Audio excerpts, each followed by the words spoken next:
for falasa no kwaje abo na so amayen ya transe be kenkan ni nyina ade asom ya kasebo information centers ahodo na ato apeten aba for kwanso sikafmonline.com Africana Radio the modern Ghana kasebo na mo Facebook live Sikka FM 895 live YouTube Sikka FM 895 official TikTok and X at Sikka FM anyumere nsema ya de som no de makotene bi enie Mamparire da John Dramani Mahama okra franka edema NDC amanyoko enebo abayete akonwa sueso bose dumso no abo na so abani miamia ne ho mpese obi abe ho mpese o mane wo hwa no John Mahama opia sa dumso no edema no bra oba bedi nkonim yi National Peace Council so edi acho Ghana fo nyina animu somo moden se ne be ye nsema hodo a amanfo bi kekan no nam so ahwe ya no man ye peace na asasundwe kura na atimi ato ape no Ghana fo montungu Ebribi Barbados mino abaye memu ha ebesra yese womu memu womu ni anesefo kra ntisanke be mu bia komani beje sese dia womani age ni nyina ne se so afo be de kira ohempom ne ho nsam eso enzuta kwa mabopo so mra hebedwani edi Ghana anesefo bia ni ma wodo makwakwama Barbados mino na yewra gwafaje bu adame so na ekasai na anasem nyina ne se Ghana and office no atumi aboa ne pama sabe o man ya Sikka be say $9 billion there watimi agema man Ghana ya moka Say abeto ababia aye amanyokwa hodo na obi ade manifesto abeto abontia imani Ghana imani Africa wom tenase dwodwom afie die no oma wosowosum de oma hu MPP manifesto mu ene NDC manifesto mu no omo de abeto abontin afie be ko na anonymous actor nkonyamo ewo asafo traditional council kumanze krodua mu wamo sanda ba betu dwamo HM so mo mfie oha bi afan so mo hyanu emu nsabusafo de bebre mu Enyumire yi ensam we ni afoforo bi ne yesine koso a ye bekenkan ade asommo mede ni mrantie nua ba maame efom wa kafena mene kwame ofori aboaje ye na enyumire ya gebre na kasie yi yetesemo ade asom ye jatwa kwa ne so aba ne abeto aso Sikka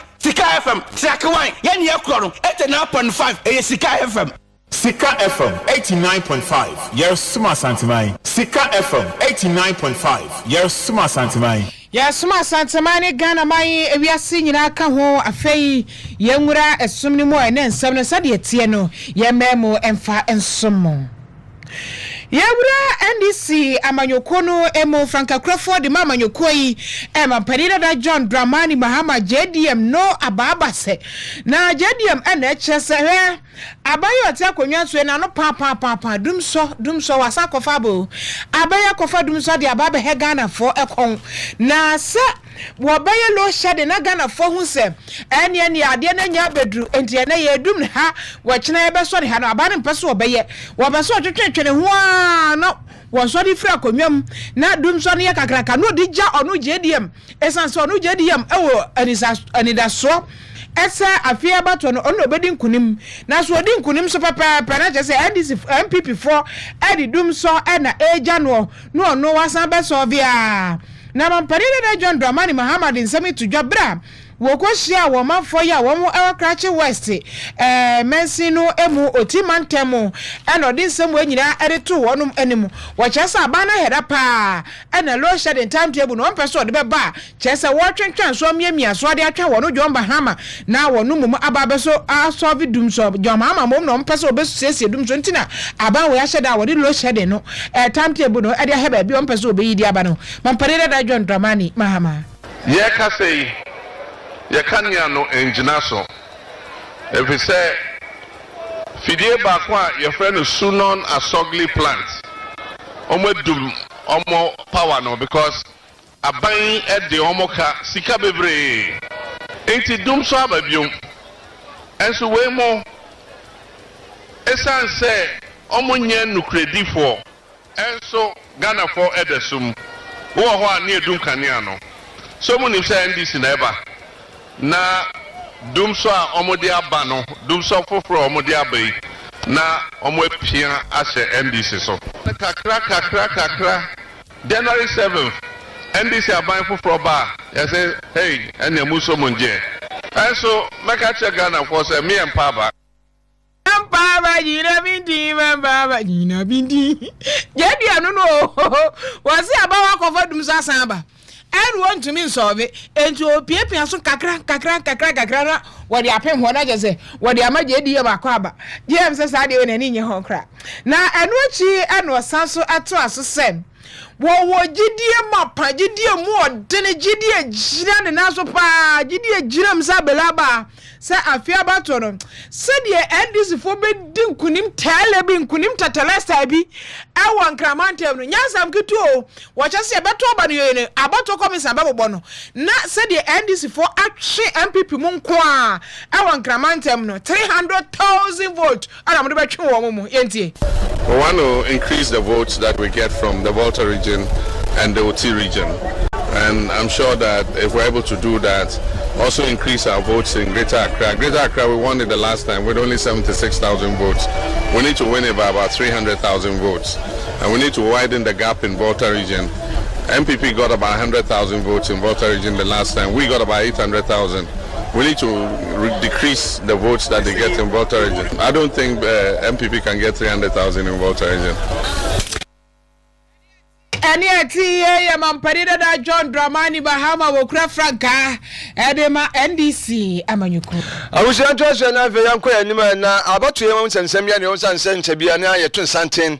akwato ababe yoba mpanifo fro na yekoba ne sera manyuko akodo nyina ne omo bontoa na entrobomu no bo na manfo kasa bo ono ma yasundwe kwa ne nsem wo kan se ka ye be ko resi stupid resi which is nsem akodo manfo ka no eno nam so ama ise National Peace Council tumi ehun se sansensem no ebi na hwe yi a ebetumi no akase pa de aboman emu titiri yasundwe kwa ye obere na ato apensent omo ne to Ghana fo nyina animu se sabe amanfo bontoa bi ko gina simpie so no kasa na ne kasa atanye ewo mu a esewa we Ghana ni a manye ntumwa wodi abuboni se ya na to trend has been na fei to trend say nyande se so wutu so a ahwe na house kase so atumi aba sanso ana se wobi so ekwakodina kasafidi bi so na wakasa na kasa no anyade hyenkwa ya no so manye tum ade ba kwasa Ghana fotimi adwene ho nyina ene se asundwe esan se no ana ebetumi aboa yen na chairman ede ema National Peace Council Reverend Dr. NS Edujamfi ene ne wodi sasem wato jalo tutudwa wa bra na adwumaje bi ekoso mu nyina ebompaye asetwe Nyankopɔ basayi adam se Ghana fo enso se na be ya asundwe se betumi asomu ye na atumi abo man ya asundwe so atumi ekwaye nti Reverend Edujamfi. As we approach the 2024 elections, I would like to take this opportunity to call on all Ghanaians to reject any actions or rhetoric that threatens our peace. Whether we are engaging in political discussions on social media, conversations with friends and family, or participating in campaign activities, we must conduct ourselves with the utmost respect for one another. Our words and actions have the power to either promote peace or incite conflict. Let us choose peace. Let us encourage the values of tolerance, love for our neighbors, transparency and accountability. These virtues are essential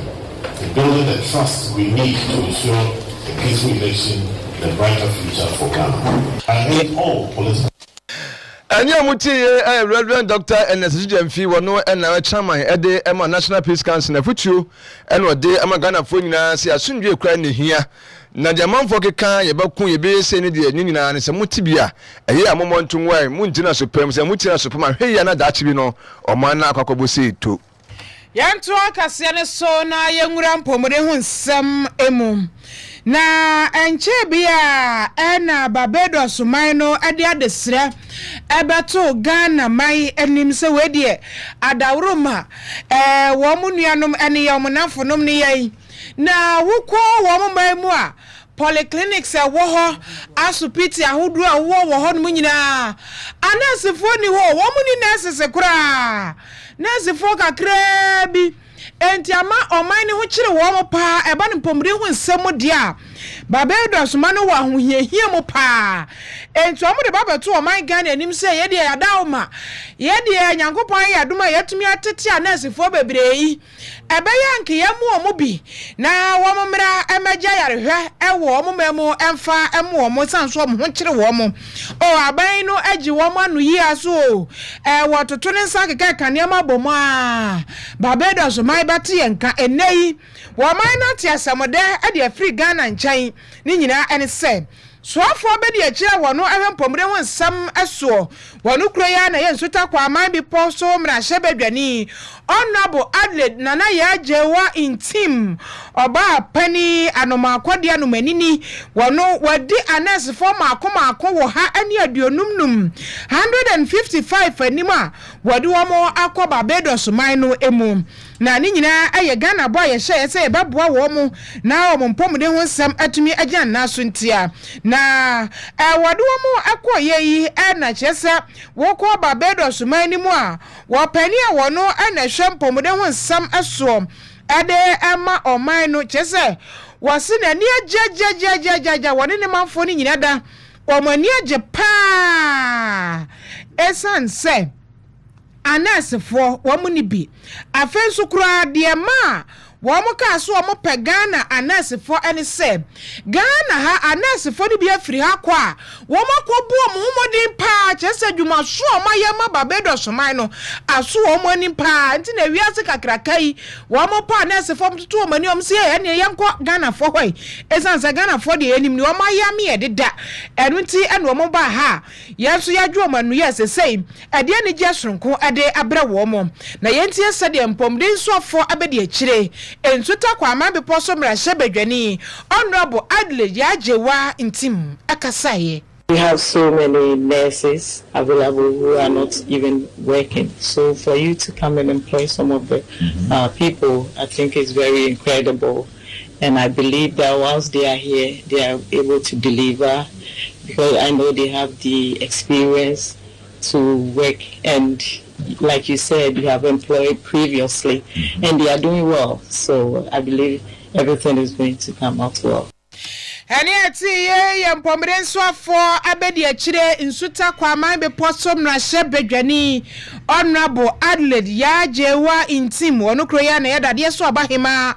ewo empatem ho a chese wo ti wo mani pa ma me ne boadwuma people's mother no wo boadwuma anu achi na Barbados man no wo pania wono ahwe mpomre ho nsam so awo ho Senator Jeremy Walcott wono so ekasaye na nkasa mu na no wo kire se wo pone polyclinics ni asopiti ahodo anasefo ni ma fenso anasefo ni bia ba ho no ma ba bede suban padi aba ba ye adwuma dinti wo mo pay anasefo no yeti se de ono nso wo kan ye. Nurses going to the QH for the various specific specialties, accident and emergency theater,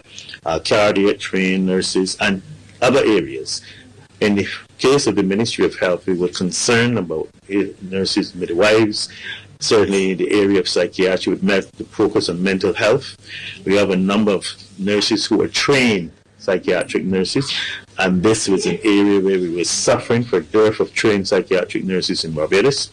We have nurses also who will be working in the polyclinics deployed in primary health. I gather that we have some nurse practitioners in this group who are here. So we're looking for these nurses to help to improve the overall delivery of our health care.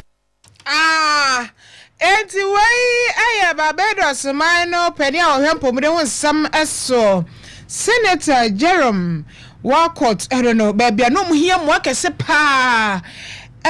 sabi o mpredi asa wani a eyade adwenemu yade eho na wo ha ne kase pa wonu nimse yanso yema no yenya adagye atete a nurse fo no bebre wo sa akwane so ti we ya abai ebeboa wo mo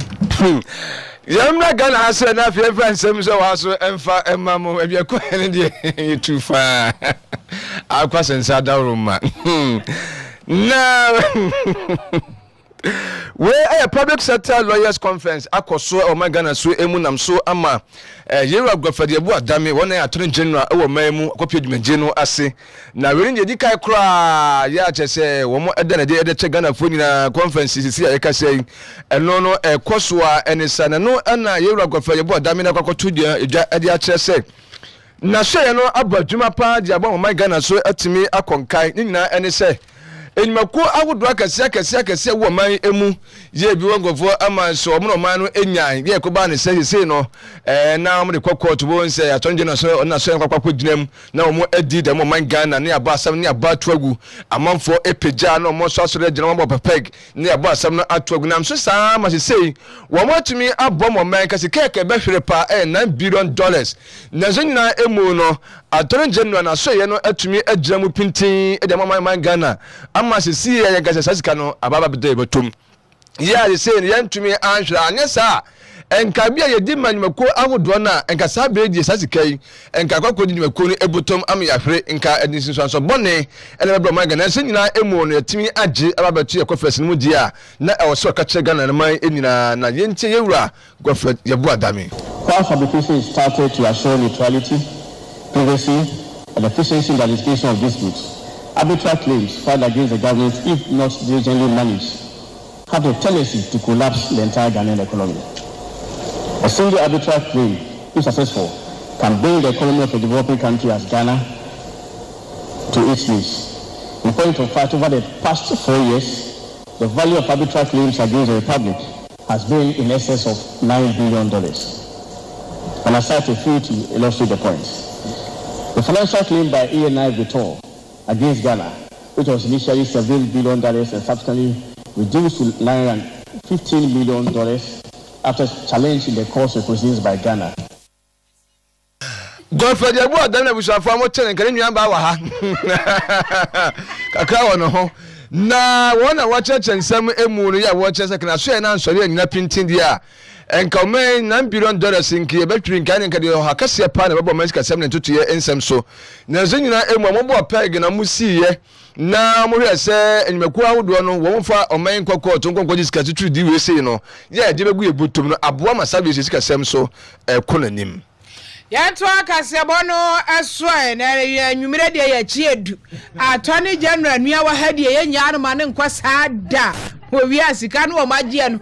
eso ogibi wo ne bra ho no wai kakra ma yen na yenko eye nwumasua ho nsam emu na BC resource ba ye ya face school placement computer no wagigi ni pa agigi a wode ya achireba no ekwokoto ya sise Chebima secondary school asede ende minim chesa asem na chenti minye sho se manfo kra kai computer da so gigi o me se computer wo ya chi na ho ya babura mo no a ne honam nyina ba ne ya woda so tete nkofo ma besi nei amanfo ma ewo haw ewo placement no eho nkofo de aye nwonwran nenso ngumasua so ya ne kire se onse eba ne sa no wo mu si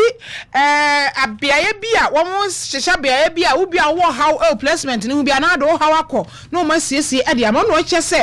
hawre de bi ba ya pa na mom ya de tu nsane ani a wo ha mu nche modu okro 90% de wo ma siesie ne nyina enti anto se wo bubu sue wo mu ire de to so enson November 7th enu de na just Friday ebedu fiada nko ade na just how wo hu nyina wo ma siesie ne nyina amobia soma adwene makoda bia hu ba bia okọ akosua de wo kọ anwomasua aso ene mu a wo pani a wone amansan edi nketa ho eyowura akwati kwaten yentie na yi.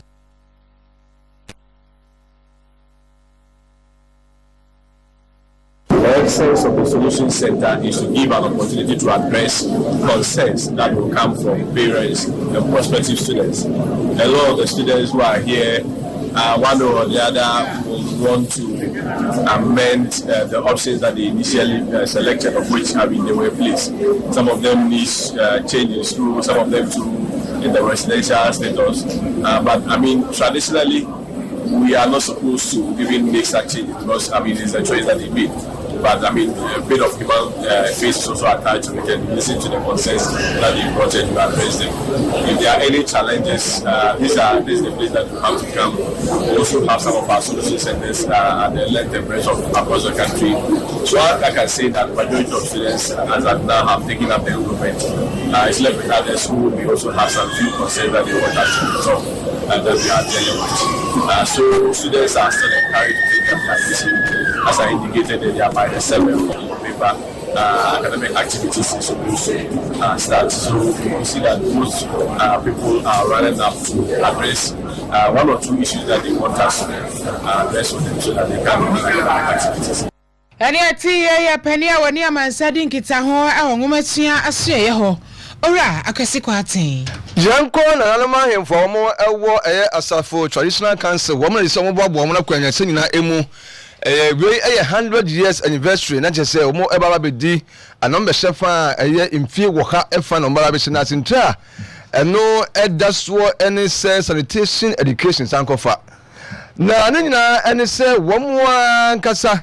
wamuna na echamfo asafo buache yebache no ede no ekoye hyehyes no ebi ene 1986 ena mbafo no fa no ede no ekoye na omde no ekoye na 1924 ena afei wosan eba eye Ghana hasei na obetena asafo sese ya kase do atona nanom ewo ensiedo na zunina eche no emfie ohanie ebre ebeche no ekwa 1896 no na wosan eba 1924 no na afotona nanom ewo ensiedo yi emfie ohamu enyintina nanom ebobo makonya senyina mu se ewo so mo eka no nti emfie ohanie no wo mehye eho efena na na mo president trofo nhyiamu a oye to sentrofo animu ya wo mo ese Ghana man nyina adehye nyina se ani kumasema adehye nyina zo bia meboa mo se na be ya fo mara be hye ebeye animonyam hye na kofi kwajan wono ebinkuhene ede ema asab traditional council no ne sentrofo ekasa na yentie no yewura asafo hene dwumadi a odie ede ahye santeman animonyam tine atwa ahia wa na edikan no yebeka yene na asafo boache mla okọ society ede ba ya fie wa ha eni na yebedi edade ahye animonyam nti asafo boache omotie no 1896 ana oba 1924 to buy no one na prempe if society buy if you ya no betna ye no omo dan na ewo lise no omo dan na ewo lise no nti na saboache eri na prempe the first omo di ha be 2 years ansa na tawsata do mo bubu otufo efie o manhia enti asanteman sasi fifufo de man wo manhia enti ma esiwie no wosan ko na chi e ma ka na saboache e wa ha na yewura akomehena obedi ade ya fede na agema bonsu enso ahwe hunu se efie wo ha pepe ne on the 20th na ebe ya ukuda ebe enti ese edi 100 years de shena ni munyam enti 100 years no yedi no fie ya ne de ahye yewura animunyam ne bi so aka asanteman ye de akai de rempe be ye e de otumfo ye ni nyina de ahye mu kana se sebe asafo so ne ye ka eho bi na se adwumadie ni nyina esiye se nipa no onte asibiem e fie wo ha nka obi awukura da sebe ka ye afinsiada na nka ye die enti ye woni di so na ya friend centrofo na so ye benada fie ha nka sare ne bena ye fa fufuo ma ha ye fa sika e ma ha ye de tuntun ya na ye de ba ha chese ye ni abre ta komfo de ye akofo enti na ye fa tuntum no enti nya ese bia ye afahye no mu enti na ye fa tuntum no na afahye no mu so no emra yibi wom batakarishe nyina ewom chese ye ni abre enti na ye ase edi bre na ye de hye ase we na kofi kwajan wono na ebenkomene ewo asafo traditional council na wisafo mo tene kana wo church nsem nyenti a wo baba be di sanfinhia ohai 100 years emma nana echamfo asafo buache ye be chene ekọ esishese a 1896 na osefiri ho eba 1924 tabi otona nanum ewo nsiedo de na nso nyina emuni fi ho hani no na ewo se omo hye eho efa na owie no na nana kwabena bua tontoso emiro no yetwafo hene ewo asafo traditional council na sedie enhyehyɛ a mo aye ewo 100 years na se envisia wo ha enna no emu no ɛno nso ɛkyerɛkyerɛ na yentie no ɛnhwɛ aseɛ remember 16th November saa da ndebe yɛn sɛ yɛbɛpepa ha nyinaa nti yɛbɛyɛ kwasafo dwuma ɛde akironi ha nyinaa ama ha ate ɛne asafoɔ ɛne sɛbe yɛn nkɔɔfoɔ wɔ yɛn nkurase nyinaa koraa no ɛnyinaa na yɛbɛhyia yɛayɛ saa cleanup exercise no ɛno akyi no yɛbɛyɛ indoor games yɛkyɛ sɛ yɛbɛdi agorɔ yɛyɛ ɛda a yɛ kɔseada yɛ a Sadia no be bi tise ludu e to tise ware dame ni asa bobo waka ho ama sabi adwuma no ye ho se yebue ama mansa nyina ehuni yi Sadia me kan yere minda e da to so miensa so ye nyina yere fruit ya cha se be da mu bi ehun se ade bi e ba so wa ha am ye nyina enye ahonda so se be ya ade bi wa asafo ye nyina obi a resta se so o ye ready o dey try ye e da to so brother and se be head meaning exercise ya ba ye yempom we screen doctors be ba ye nyina yempom so enye den ya ebi akwasiara ne ho nyina nanti abre enti de yempom se ya tiapo ene ye kontu bia so emra ha no mehwe se ye yes ade no ya empo so o hwem amani nyina so akoyi amaye pompon so na kasa ukuada 20th November dan ne bugu dwakasia na kasa ha yewura betia dwom na abakosen bi ho kwese se ka de akira mansa mo ho no bia hu asafo so sabe se kumasia e ka ho pa santeman ye ka ho pa ye ho mi yewura da ho bambo de yin se de hu yin ya se emra de ne kokora na ka ho bi no koye se nye bibi se o tumi bi ana ye de koma ne ye ya ka amfa na anko bi ye nyina atrase ne abubo ho kobae ahomne de na ye ni die so kwaba ye ba mi ye ni aje wa hapa efiri ha bi ba ko ye bi ba ko ne be ye sa de no nti efiri ha enumre no e da na so kokoye tabi anoga kakakra bi bia e de ko na wie ya no ye wie we ayana na kwabna boate otosu eminutwafo hene ewo asafo traditional cancer bushafo woten cancer ono so echechensem ewo hoyi Imani Africa abribia titune bra ya babeto ababia no amayoko bia re manifesto babo nti a omotena se no omakenka mu awusu mu aduadue mu ahwehwede atuam de ehehemu a na fei ana amanyoko akese mienu a wo mudwa ayazun okura yi mu yi MPP ni NDC for Imani Africa atena se no manifesto sa wodo omode baye no wo ma hwehwe mu a na de omuhuru ya ewo MPP amanyoko ni mu efa economy ho ne kwa mbefa so a economy ze de esi adwonkola ID wo mbesiese ni nyina no wo mo ade ababeto abonten wo ko Imani Africa ekunu emu a wapani a wono aye research associate wo mu aye wowura Dennis Asare waka MPP manifesto no ho asem de o mahunu ni mu ene de economy no mo ya o betimi de asesi yenkotie Institute of Statistical and Socio-Economic Research did a sensitivity analysis and look at the challenges that the industry facing and the three things that came on top was access to finance, the exchange rate problems, and also macroeconomic constraints. We think that if you fix the economy, some of these issues are going to fix by themselves. If lending rates are low, inflation rate is low, and exchange rate is competitive, some of these sectors are going to fix themselves. And because of these challenges within the space, that is why the special economic zone that we have always set up didn't work. So if you look at the Dawa one on the Tema Flower stretch, it was expected to create over 80,000 jobs, but now it's creating just about 1,000 jobs, and just about a dozen firms are operating there. That is just because the market environment is expensive, and that's the reason why industry is not working. Yo,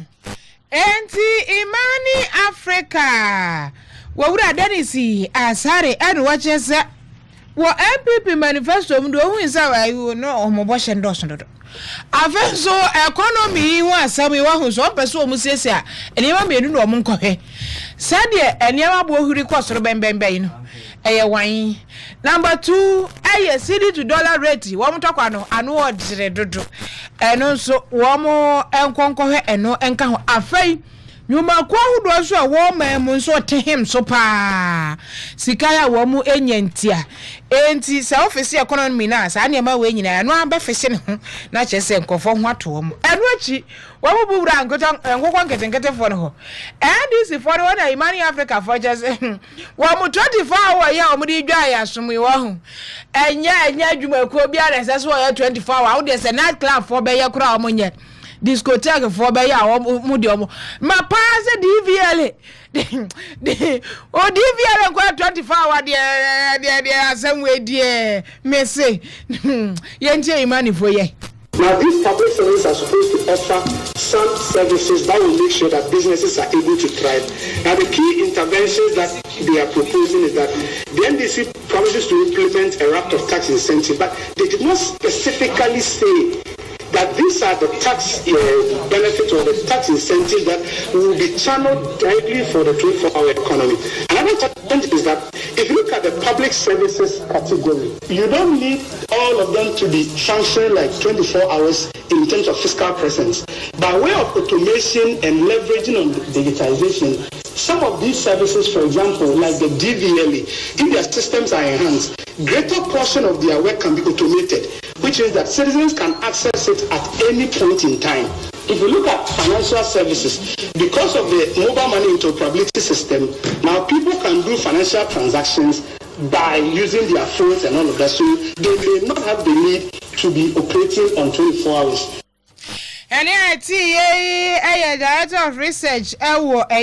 Imani Africa, Ura Dennis Asare. Ninsa misu ni ejina na nyumre nsem hodoa. Yensa ka ni fi ha no yede ni nyina esi. Na asia no akwa ma newsroom adwumaefo. Adwoanya ko ewo ho. E na afei Attorney General nuaba. Adwa boti ke chire. Attorney General nuaba wa ha. Onu so boy papa adwo botma na born eno chese kwame e ma atwa mu hu atwa kwame hu ahia newsroom de adwo nkoa kosua ba ku na wom kwasua ba ku wom ade aka nyina adwoafo nkoa nti na oni problem no because ye hodwo pa avei ya reporters wo wa ahene na akwabena pia na wo boss ka se twa no atwa amna bam avei oba no bisa na di ntro ya manye sa akokwa sense many other chicken rasta aka mankobi wono so ewo ha ye some for your falase no koja abakra 95 years still on kita poma na fe technician no siwa oda bullet fashion center no DJ bullet enso chinchin fruma no de ema yen anwumera kenkan for ye memrante nuaba maame efomwa kafena mene Kwame Ofori Abuaji yara munyira se amamo editie ya sare